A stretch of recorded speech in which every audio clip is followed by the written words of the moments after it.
आइए सुनते हैं आज की कहानी। चिंता छोड़ो। पुराने समय की बात है। एक रियासत में एक जादूगर रहता था। उसकी कला लोगों को बहुत पसंद थी, जिस वजह से पूरे इलाके में उसका काफी नाम होता जा रहा था। बड़े बड़े लोग अपने घर उसे कार्यक्रमों पे बुलाते थे और उसके जादू के खेल से खुश होकर उसे छोटे मोटे इनाम दे दिया करते थे। जादूगर का नाम इतना प्रसिद्ध हो गया था कि उसकी प्रशंसा एक बार राजा तक भी पहुंची। तब राजा ने भी जादू का खेल देखने की इच्छा जताई। जादू का खेल दिखाने के लिए जादूगर को बुलावा भेजा गया। राजा का बुलावा पाकर जादूगर बहुत खुश हुआ। उसने सोचा अपनी जिंदगी का सबसे बड़ा इनाम पाने का ये अच्छा मौका है। कोई ऐसा जादू दिखाऊंगा कि राजा उसे देखकर खुश हो जाएंगे और उसे बहुत बड़ा इनाम देंगे। यही सोचते सोचते उसका राज दरबार जाने का दिन आ गया। जादूगर राजा के दरबार में पहुंचा। तब तक उसने यह सोचा नहीं था कि वह राजा के सामने कौन सा जादू दिखाएगा। उसे यह पता था कि छोटी मोटी चीजें गायब करके राजा खुश नहीं होंगे। उसे कुछ बड़ा करके दिखाना होगा। यही सोचते सोचते उसकी राज दरबार में नजर सबसे पहले राजा के मुकुट पर पड़ी। उसने सोच लिया था कि वह राजा का मुकुट ही गायब करेगा, जिससे सब आश्चर्यचकित हो जाएंगे। यही सोचकर जादूगर ने अपना जादू शुरू किया। जैसा उसने सोचा था, उसने राजा का मुकुट गायब कर दिया। अब राजा का मुकुट गायब होते ही सारी सभा में बैठे लोग जोर जोर से हंसने लगे। राजा लोगों की हंसी को अपना अपमान समझ बैठे। उन्हें लगा कि जादूगर जानबूझकर उनकी तौहीन करवा रहा है।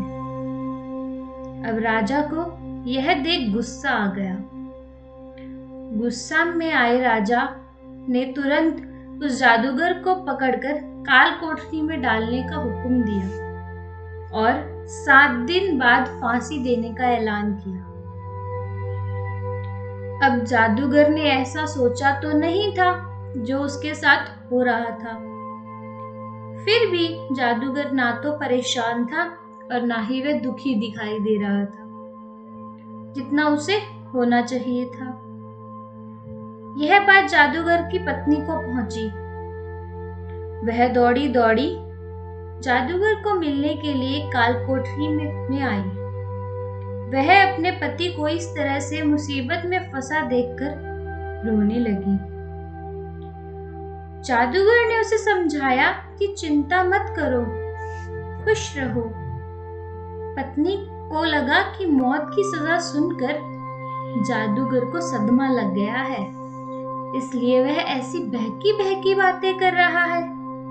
पत्नी बोली, आप ऐसे समय पे भी कैसे खुश रहने की बात कर सकते हैं? जादूगर अपनी पत्नी से बोला, अभी से क्यों दुखी होना? अभी मेरे पास पूरे 7 दिन बचे हैं। बाद में देखेंगे, जो होना होगा वो हो जाएगा। जादूगर की पत्नी उसे अब रोज मिलने आती। जादूगर उसे रोज खुश होने के लिए कहता कि अभी इतने दिन बचे हैं, तुम खुश रहा करो। आखिरकार वह दिन आ गया जिस दिन जादूगर को फांसी देनी थी। राजा भी उस दिन घोड़े पर सवार होकर जादूगर को देखने के लिए आया था। राजा को घोड़े पर देखकर जादूगर के दिमाग में एक ख्याल आया। वह राजा को देखते ही उदास होने का नाटक करने लगा और जोर जोर से रोने लगा। राजा ने उसे कहा कि क्यों उस दिन मेरी बेइज्जती कर कर तुम्हें बहुत हंसी आ रही थी। तुम लोगों को भी ऐसा जादू दिखाकर खूब हंसा रहे थे। अब आज क्यों रो रहे हो? जादूगर ने कहा, महाराज, मैं मौत के डर से नहीं रो रहा हूँ। मौत का क्या है, वो तो एक दिन आएगी ही। मैं तो इसलिए रो रहा हूँ कि मेरे इतने सालों की मेहनत, जिससे मैं अपने घोड़े को उड़ाना सिखा रहा था, वह सिर्फ 1 साल की वजह से पूरी बर्बाद हो जाएगी। अगर मेरे पास 1 साल होता तो मैं अपने घोड़े को उड़ना सिखाने में कामयाब हो जाता। अब जादूगर की बात सुनकर राजा को लगा कि अगर उड़ने वाला घोड़ा उसे मिल जाए तो वह दुनिया का सबसे सफल राजा बन जाएगा। वह उड़कर किसी भी अन्य राजा को बड़ी आसानी से युद्ध में हरा पाएगा। राजा के मन में अब लालच आ गया था और लालच आते ही राजा ने जादूगर को 1 साल का समय दे दिया और कहा कि अगर तुम 1 साल में मुझे ऐसा घोड़ा देने में कामयाब हुए तो तुम्हारी फांसी की सजा माफ कर दी जाएगी। लेकिन अगर तुम ऐसा नहीं कर पाए तो तुम्हें फांसी से भी बड़ी दुखदायक मौत दी जाएगी। काल कोठरी से छूटने के बाद जादूगर सीधा अपने घर पहुंचा। जादूगर ने देखा कि उसका पूरा परिवार और पत्नी उसके मौत का शौक मनाने के लिए इकट्ठा हुए हैं। जादूगर को वहां देखकर अब सब आश्चर्यचकित रह गए। पत्नी, जो पहले रो रही थी, उसकी खुशी का अब कोई ठिकाना नहीं रहा। थोड़े समय बाद वहां से सब चले गए। जादूगर की पत्नी ने जादूगर से पूछा, राजा ने तुम्हें कैसे छोड़ दिया?